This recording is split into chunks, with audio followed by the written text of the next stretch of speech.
Hi, and welcome back to Reflect Forward. I'm your host, Carrie Siggins. I'm so glad you are here today.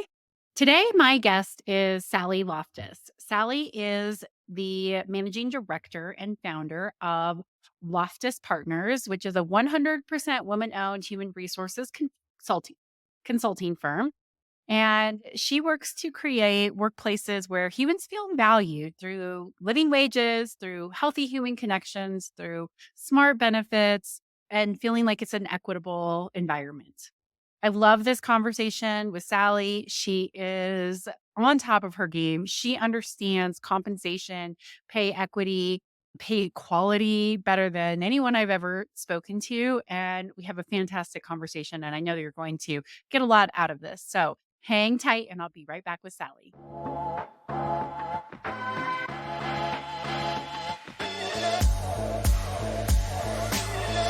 Hi, everyone, and welcome back. I have Sally Loftis with me. I'm so excited to have this conversation with you. Thank you so much for joining me on the show today. Thank you. I'm so glad to be here. All right, so tell us a little bit about your firm, what you do. I'd love to hear it in your own words. Thank you. I am the managing director at Loftis Partners, which we are a human resources consulting firm, which really specializes in people strategy and also in pay equity. So that's kind of what I've done my grad school research on, have worked on the last decade, and really work a lot with organizations around their compensation structures. And so you started your company, you started your firm in the pandemic. So maybe talk a little bit about what that was like. Yeah, that's funny. I was writing our origin story earlier for a blog post. Yeah, I started in August 2020. And at the time, really, I was going to start in February 2020. And, kind of was like, I don't think this pandemic's going well. This might not be the time. And then my children came home and stayed and, waited until kind of August at that point, had realized I already felt comfortable with virtual work and then people were opting more into it. But even starting in August 2020, we were months away from a vaccine here in the US. So really at that time I was doing 100% virtual work, but we made it work and I still do tons of virtual work. I mean, I do in-person stuff as well, but a lot of it is just working sessions together and building conversations around people positive approaches. Yeah, and I love that. I want to dive into that a little bit more. But first, just because I interview so many entrepreneurs on here, Mhm. what sparked you to want to do this and go out on your own? What was that driving factor for you? Yeah, it's funny. I had always thought I would love to do that. And at what point in my career I had worked at a consulting firm, but I really wanted to work for myself. And honestly, I just didn't have the confidence in myself in the beginning. And I kind of went back to school to get my graduate degree later, like in my 40s, and realized in that program, oh, wait, I think I can do that. Can do this because of the opportunities we had to work with clients as consultants and the peers I had and seeing what they were doing. So I had was ready to kind of end my position at a previous nonprofit and then kind of didn't really know what I wanted to do because human resources is like really big. And so it took me a while of doing some volunteer stuff to really figure out which parts of human resources I wanted to do on a long-term basis because I'd done all of it, but that was really gonna give me joy, but also I could do some really effective work with clients. And so that really just all culminated in like this pay equity, compensation structures alongside a time when that also became a topic, a really hot topic. So it worked out well. Yeah. So before we dive into all of that, I want to Mhm. just pull on this thread a little bit. You didn't have the self confidence. And isn't it Mhm. interesting when you invested in yourself that you could see that you did have the capacity and the capability to do that? Can you talk a little bit more about how you overcame those self confidence issues and maybe what that investment in yourself really helped you see about yourself? Yeah, thank you. That's a great question because it was something I didn't realize until, so for me specifically going back to grad school, and I was like in this cohort program that was hybrid. And so we had 30 people in a cohort. So a couple of things happened and that really kind of reflected this big light, I think, on me in ways I hadn't had before. One is that I realized that the kind of feedback I got in that program was the most meaningful feedback I had ever gotten in my career. And I think as a leader, the higher up you go in an organization, I think the less meaningful feedback you get. You get a lot of criticism and you get people wanting to be in your office or whatever. But like this was, really structured, helpful feedback on how I showed up in relationships, how I showed up with presentation skills, things like that. The other piece was there were several women who had been in the program who were professors, who were mentors in our cohort, who literally pulled me aside and said, and this goes with the feedback, Sally, you're turning your volume down as a woman. You need to turn it way up. And you're not in a program where you need to turn yourself down. And so I had never had a woman speak that way to me. And then having it happen over and over again from these women who I looked up to and was like, okay. They were like, you need to step into your power and just go for it. I was like, okay, let's do it. Oh my gosh, I love that. I tell that to so many people right now. This is such a crazy time on this planet. We should just go for it. Whatever you want to do, don't let those inner doubts and that inner negative self talk hold you back or worrying about what other people are going to think about you. Just go for it. So I'm really glad you said that. And so, what was that first step like of, okay, I'm going to do it? Yeah, whew, there were so many first steps. I think one was obviously there's a financial risk going out on your own. So that was something within our family we had figured out and had the ability to take that risk because I didn't have to replace my insurance immediately. But I started really just asking people I knew who were in consulting. And a couple of things that people told me. One is that one of these mentors who had spoken to me in my graduate school program was like, you need to be meeting with like 1 to 2 people every week and just asking them what's working for them, what are they doing? And because it's easy when you go out on your own to be isolated, especially in the pandemic. And so she was like, you just need, so I just started looking at my network and just really building. So that was really important. And I try to keep up that practice today. It's not 1 to 2 per week, it's probably like 1 to 2 per month. But that was helpful. And then the other piece was I did some volunteering, virtual volunteering with organizations, again, like I said, to figure out what parts of human resources that were really meaningful for me, but also to get instant feedback from people who, at the end of an hour-long coaching session with them, they can be like, "This is what I heard. This is what I'm gonna take back." And so that enabled me to say, "Okay, I'm hearing these are the things I'm consistently hearing in these sessions, so that's kind of the way I'm showing up and how I can present myself." Yeah, that's really great. I ask that question a lot of entrepreneurs and activating your network. I mean, that's not something that a lot of people say, but it's so incredibly important. So I moved to Durango from Austin, Texas about 16 years ago, almost 17 years ago. And I was young and dumb and a mess. But one of the things that I did was I reached out to 30 business owners, 30 people in Durango. They had no idea who I was. I convinced, I don't know, 15, 16, 18 of them or so to meet with me and just tried to figure out how to activate that network. And it was really powerful and it paid off. One of the gentlemen who I met with happened to be on the board of directors for Stone Age. And he could tell them, like, yeah, you should interview her, even though she's young and doesn't have the experience that we're looking for. Activating your network is such an important aspect of starting a business and building a business. And so I'm really glad that you said that because I don't think that people maybe necessarily give it as much credit as they should, or maybe take advantage of their network as much as they should. Yeah, I appreciate your saying that and bringing that forward because I think even when we hear the term network or like networking, we think of these people in business suits with their business card at a lunch and it's all boring. And so people don't see it as authentic Yeah. anymore. And I really feel like that is like the most important part of my work is being connected into a network because collectively we do better work together. So if I'm not talking to people or connecting with them, then I'm losing out on part of my work because I myself, while I want to believe I can do everything by myself, it is not true. And we shouldn't have to. When we do everything ourselves, we finally burn out and get resentful, and we don't want that. Hmm. Yeah, and you have a great podcast about burnout. I listened to that one too. It was super good. I know I'm gonna do one about resentment when you like you think that you're the person who has to do it all, and then all of a sudden you become Hmm. resentful. That's gonna be that one's coming up here shortly too, because I hear it from a lot of people, especially people who are solopreneurs or in really small companies. And part of that is growing a company is that you do have to be that person, but eventually you get tired of it, right? And you're like, I want to be able to hand it. I might be able to do it, but I don't want to. And so, how do I start delegating effectively as you're growing as a leader and growing your business? And it can cause some resentment sometimes.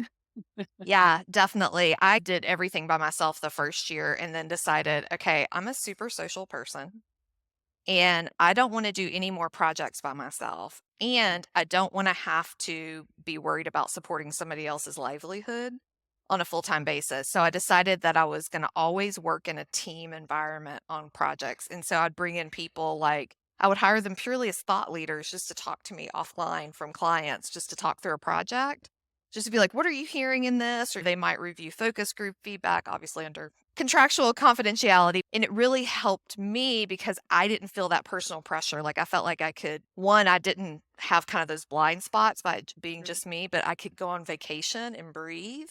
Even though I'm not like sitting with the keys to the world or anything in consulting, but like even just you want to be there and be supportive of your clients. But when you are the only one, it's hard to be like, hey, I'm taking the day off when they text Uh-huh. you with a An difficult issue. HR issue. Yeah, for sure, for sure. Yeah, that's smart. Again, activating that network. Hmm. Yeah. Good. All right, so let's talk a little bit about your expertise, pay equity and pay transparency. So, Hmm. for those people who maybe aren't familiar with it, like Colorado is a pay transparency state. I know Hmm. New York just became one. Colorado was Hmm. first. There's several others out there. Could you maybe explain what pay transparency and pay equity are? Yeah, definitely. I will say it's a topic that continues to develop and it's learning a shared language because it is evolving so quickly. I see more and more states, cities, and territories will probably come online with pay transparency. So it's important to know. So let me start with pay transparency. Typically is a law passed by state, local government that requires an employer, and typically it's by a certain size, a number of employees, or maybe organization budget, to post the salary ranges for job openings. So that's typically what pay transparency is from a compliance standpoint. What I have found in my own work, which I'll talk about pay equity in a minute, but pay transparency, just doing it from a legal compliance standpoint really closes the door on an opportunity to have incredible conversations with your employees. Because once somebody sees what somebody else makes and you've not told them, you've lost trust as an employer, right? And I'm not saying you got to publish everybody's salaries to everybody, but at least having ranges, bands where people can see what's happening. So it's not somebody from outside of the company telling them information. So that's where I typically work is doing more than the legal compliance, but really thinking about how do you cascade this transparency throughout the organization, and that leads into pay equity. So pay equity, the way I define it, which it's pay equity and kind of pay parity, which are together, which are people making the same for the same jobs, but also people making the same money throughout your organization that may not be based on gender, race, ethnicity, things like Yep. When Colorado enacted their pay transparency laws, there was all kinds of hoopla about it. And actually, we were interviewed, I think in Time magazine. Yeah, I'm pretty sure it was Time.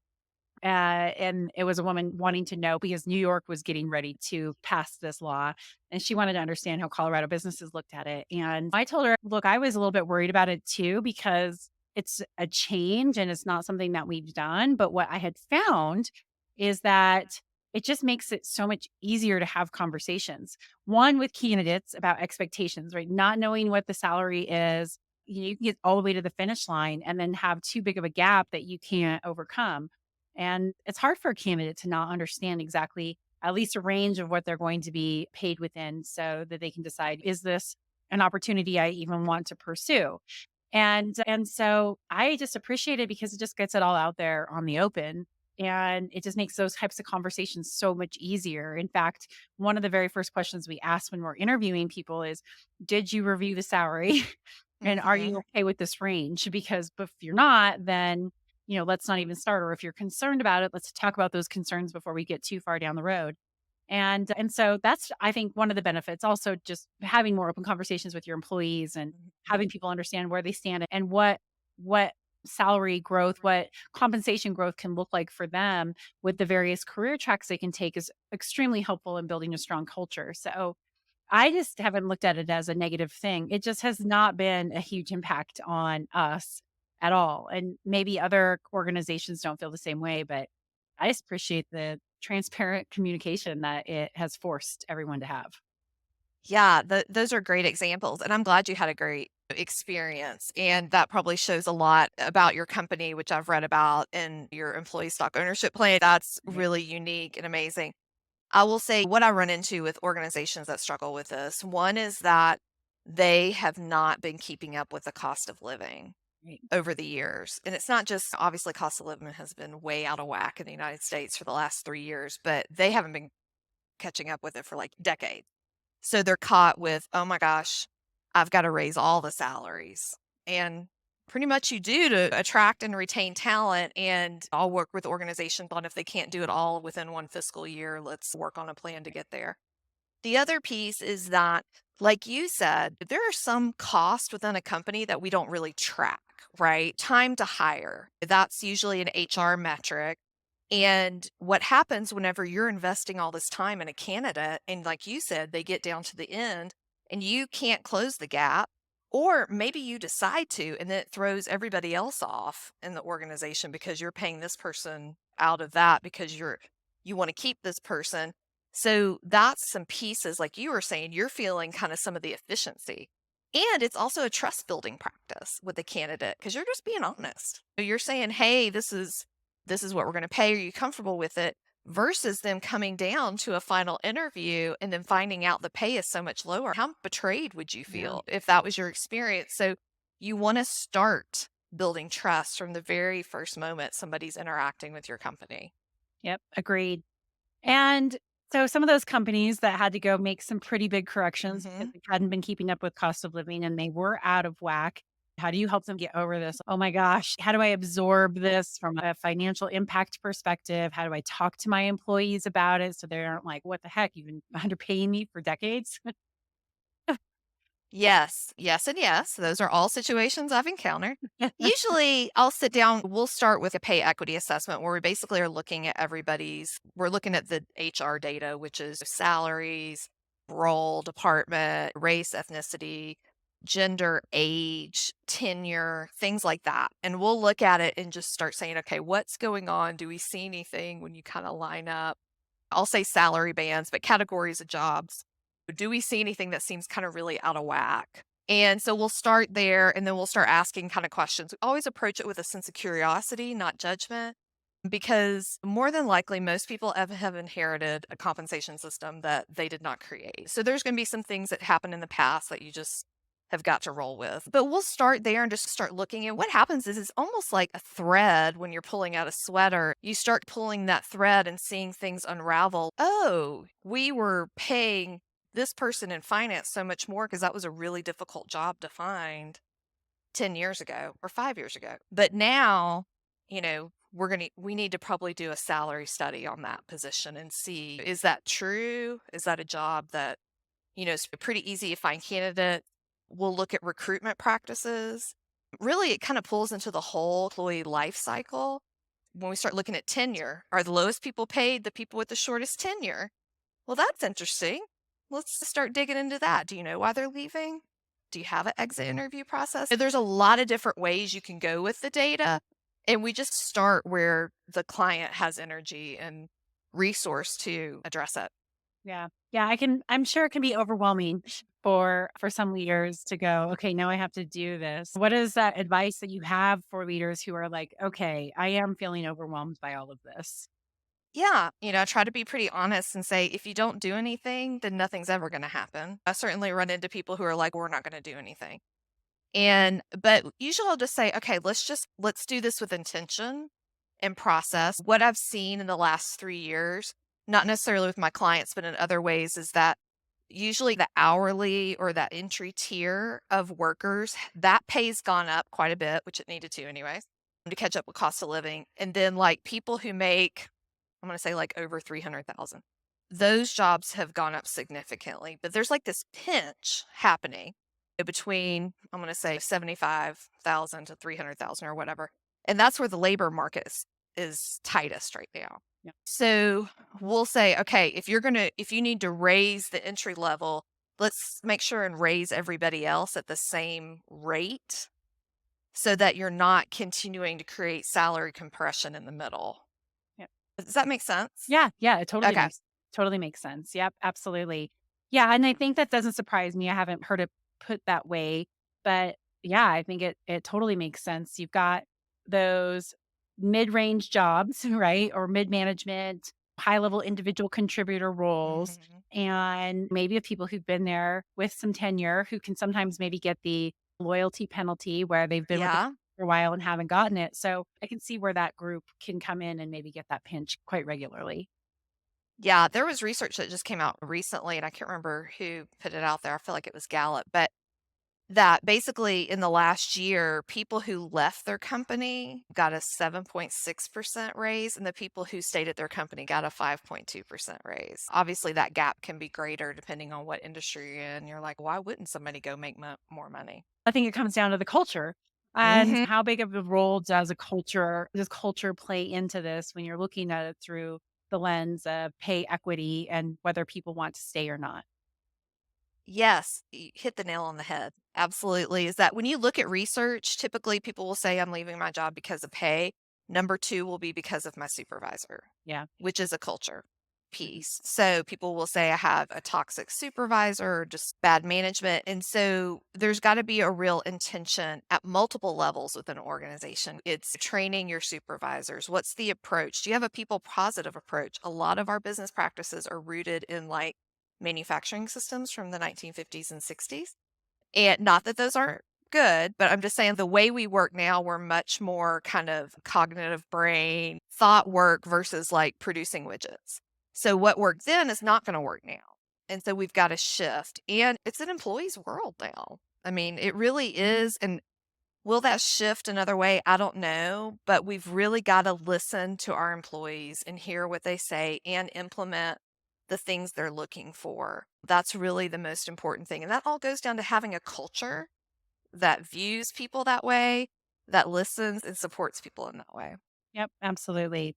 Maybe a lot of people might have negative connotations with pay transparency. I don't want to share it or pay equity. Oh, this is a lot of work and I'm going to have to pay people more. Let's flip that narrative on Mhm. its head. How can business leaders use pay transparency and pay equity? And maybe let's just look at compensation as a whole as a competitive advantage. Absolutely. Yeah, I was gonna say, I'm taking notes because I'm like, these are great terms and thinking about what is it that makes an advantage. So one thing is really thinking about how do you want to pay people? I work a lot with organizations in developing a compensation or pay philosophy. And previously they might have one that's just basically we want to pay at the 50% rate or we want to pay at the 75% and be the world's best employer. Great aspirations and not very tangible. So, what does that even mean? So, it's really working with those organizations to say, okay, what's our philosophy in the way we structure pay? I don't think there's one size fits all for every business. So that may look different based on what your mission and vision might be or the kind of industry you're in or whatever, but really documenting what's our approach to pay and people so that then you can start saying, okay, then how do we know we're achieving that philosophy? How do we know that I use people positive a lot. How do we know we're using people positive management practices or things like that? So it's starting kind of those conversations now, which is what ends up happening when I do pay equity and pay transparency work is, a lot of it is strategic conversations with people because they've never talked about it. So it's really even opening up the conversation about pay, which can be a huge first step. Yep, absolutely. We have you mentioned Stone Age being an ESOP, and that's a really interesting conversation to have with people who are not familiar with it. And I definitely think it gives us a competitive advantage once people get it. And we also stop talking about it as a retirement benefit. If that's how you Mhm. maximize it is you Mhm. stay with the company for as long as it's working for you and working for the company. And then the closer retirement age, the better, and then, of course, if you leave before then, you roll it into an IRA to maximize it. But you can also Mhm. take it. It's your money. Mhm. You can take the tax penalty, and people have left the company to go start at their own business. And so I'm going to take my ESOP money and go do that, or buy a house, or do things that that help them on their path to living their dreams, which we want people to do. But that was not an inspiring message, especially for Gen Zers and young Yeah. millennials retirement. And so Mhm. we really talk about it as an ownership structure. And Mhm. with most things in life, although most of us are about instant gratification, but most things in life, our investments grow over Mhm. time. We water them, and we have the best ability to water our own investments here as employee owners. And so when we started talking about it that way, I think it resonated a lot more with younger people. Mhm, And of course, some people it resonates with retirement, whereas I didn't think I mhm, was going to be able to retire at 65, and now I'm going to be able to. So it gives us this really unique competitive mhm, advantage, not only from a cultural perspective, but from a compensation perspective too. How can people use equity mhm, to not only drive performance, drive compensation, but also to mhm. drive a culture of ownership thinking and people who care more than just about getting that paycheck? Yeah, and I wanna say your ESOP plan is super interesting, and I think there are more and more companies who are going that Yeah. way. And to your point, that's great to flip that narrative to say it's investing in the company, but it also requires a level of trust Yeah. of your employees, but helping them understand that, like, the money's going into something they can directly impact versus the stock market, which I wish I could impact, but that's a very different way of thinking, but it's also, again, betting on yourself. Which to me is totally what the younger generations are coming up through. Like, I love the entrepreneurial spirits of the younger generation. I think that can be an advantage to saying, I can make a direct impact on the profit, which then puts money in my pocket. Right. And there's some people who see things like some of these startup tech companies that go for big IPOs and get burned or whatever. Again, when you're in conversation with your employees and listening, you're building a competitive advantage because they're not feeling like they're a cog in the wheel. They're feeling like they're a dynamic human. And I certainly feel like I've listened to you enough, Carrie, to know that's the approach that you're taking with your organization, but that makes a huge difference with people because they want to feel seen and valued at work in many ways, and it's not just pay that you do that with. Yep, absolutely. And I agree. In fact, once you get past the am I getting paid enough to take care of my needs? And yes, that I feel valued in my role. Most people don't look at that. I remember when I came to Stone Age, I mentioned I was a mess. I was a complete mess. And all I cared about was I got a job and I can pay my bills. I realize now I looked at so much of my career as just being a paycheck player. Yes, I wanted to be successful. And yes, I wanted to achieve and make an impact, but it was very self centered and very focused on what's in it for me. And when I came to work at Stone Age and I had autonomy and I had trust and I was my talents were aligned with the job that I was doing, all of a sudden, like I never thought about my paycheck ever. And of course, it was still important. And yes, I wanted to get salary growth, but it wasn't my main driver, right? My main driver was meaning, purpose, impact. And I think that not everybody is lucky enough to be able to have that in their job, in their company. Like I know not everybody at Stone Age who works here is in the right role for them to be able to have those same exact feelings. My goal is that we can get everybody to that place because it is so freeing when you have it. And I think a lot of leaders, they just look at compensation or as like the main motivator, or they think it's so much work to figure out how to give that autonomy and be transparent that they don't do it. It's just not part of their Mhm. culture, but they're missing out on what actually motivates people. And pay is not always the highest on the list. Yeah, you make a great point. One of my favorite exercises to work, like when I do employee feedback sessions or things like that, is just asking people, tell me all the things that motivate you. It doesn't have to be limited to work. And you get up there, you might have 10 people and have 200 things. One, it's super interesting because it's a way to learn about your employees. But two, is you start seeing the themes, right? Maybe something relationship oriented, it may be something purpose oriented, it may be having autonomy. It may be having the ability to, work a compressed schedule so you can go do stuff at night, whatever. And that's a really great way to just open up that dialogue and see what are the things that motivate people and how can you build a culture that surrounds. Absolutely. It's not easy to do, but it is so worth it. And I do think that a lot of people get overwhelmed with where do I get started? And I think the best place, and maybe you tell me if you agree, is Mhm. start by asking your employees what they think. Absolutely. I will say I'm amazed at how many organizations I work with that have no employee feedback loops at all. They may have a annual survey and then don't even like really report out results or they may do nothing. So that's a great place to start is like, how do you build this two-way loop with your employees to give and receive feedback on a regular basis? Yeah, absolutely. All right, back to the pay equity question, Mhm, because I'm sure there are people here going, okay, great. No, I need to do this. It's probably a good idea. How much is mhm, this going to cost me? And mhm, is it just going to cost me something? Do I have an ability mhm. to get a return on the investment that I make in hiring Sally to come in here and help me figure this out? Yeah, that's a great question. Thank you. I don't get asked that very much, so thank you for asking that. I will say one is that I will send in my links to you after this podcast. I have a blog post that's basically instructions on how to do a pay equity assessment yourself. Mhm. So I think that should be open source to everybody on how to do this work. So I'm happy to send that as a free resource to everyone.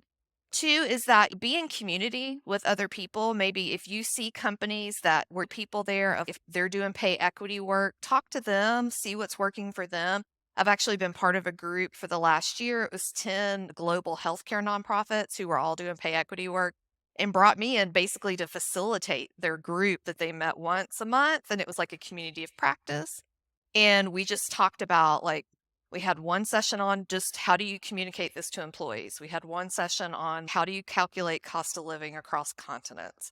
So we just talked about it and hammered it out, and people shared resources. So that's another piece. And then obviously you can hire a consultant. There's different kind of levels of how much you want to go into it from just purely do an assessment and here's what I would recommend and typically an assessment's like a couple of months to, a 12-month project where we're really digging in, doing focus groups, doing assessment of benefits, compensation, a salary study.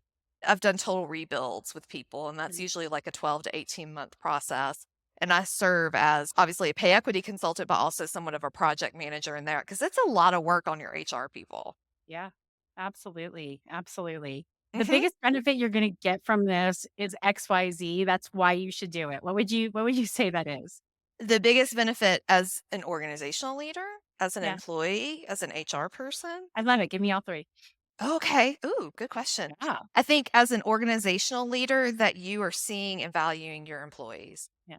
I think as an HR person, leader, whatever your position might be, is that you're gaining clarity and efficiency Uh-huh. in the work you do. I think as an employee, you have a clearer understanding of how your organization pays you, which helps you to trust them and invest in them more. I love it. Yeah, I can just see why you're so good at this. Oh, well, thank you. I'm very passionate about this I can topic. tell, I can tell. All right, my final question for you, Mhm. my signature question. The name of this podcast is Reflect Forward. In the context of everything that we've been talking about, what Mhm. does reflect forward mean to you? I love this question. And I will say reflect forward means to me taking a pause so that I can work better in the future. So for me, it's when I take times to reflect and slow down enough, I actually activate a better self. Ugh, it's so brilliant. I Oh, thank literally you. and you just gave me goosebumps because that is exactly what I just did this weekend. I did it on my mountain bike. I have my best thoughts when I'm thinking on my Hmm. mountain bike. And I was like, I'm just gonna just pause. I'm just gonna get everything else out. I'm gonna read, I'm gonna listen. And then I had all of these epiphanies. And it gave me that time to reflect. And I've been here walking around Stone Age telling everybody about all my epiphanies. And they're like, wow, you must have had a lot of time to reflect this weekend. It's like I did, I slowed down enough to, like, just actually have time to think. So, anyway, that really resonated with me right now, so Thank thank you you. for sharing that. Thank you. Awesome. Alright, well, I'll include all your information in the show notes, but if someone wanted to connect with you, what's the easiest way for them to find you? Yeah, definitely. It's LinkedIn. I'm very active on LinkedIn, probably more so than I should be. Also have a company page for Loftus Partners on LinkedIn as well. I have a LinkedIn newsletter called Fully Human Resources, which is all about people positive practices. We have our website, loftuspartners.com. So there are a lot of ways to find me. I encourage you to sign up for my monthly newsletter where I share like maybe where I'm speaking or I do free trainings throughout the year, things like that. And I share that through the newsletter. Wonderful. I will include all that in the show notes, but you did just spark one more question because you've said it multiple Okay. times, and I keep Hmm. saying I'm gonna ask her about that. People positive practices. Hmm. Tell me where that came from and what it means. Yeah. It came from a couple of things. One is that research I did in my grad school program about the different management practices, and then also the book Brave New Work by Aaron Dignan, which is a great read. And he talks a lot about the change from that manufacturing industry approach to management and really being people centric. You think about from human centered design, things like that is really changing of how can we center people in the work we do and not about efficiency and productivity, but about meaning in I what they love do. it. I love it, and I love that word. I use people centric all the time, but people positive, I love that. It just has such a great ring. So do you mind if I use it? Of course, anytime. I wish I could say I termed it, but I didn't. Okay. All right. Well, I'm still gonna give you credit for introducing it to me Thank you. because I have not heard it Thank before you. and I love it. I think it's much more inclusive feeling than people centric. Thank you. Yep, absolutely. All right. Well, Sally, it has been such a pleasure to talk to you about this very interesting topic. I've never had anybody on the show to talk about pay equity and pay transparency. So I knew that Mhm. this was going to be a fabulous conversation. Thank you so much for joining me today. Thank you so much for having me. I really enjoyed it. Wonderful. All right, everyone, hang tight. I'll be right back.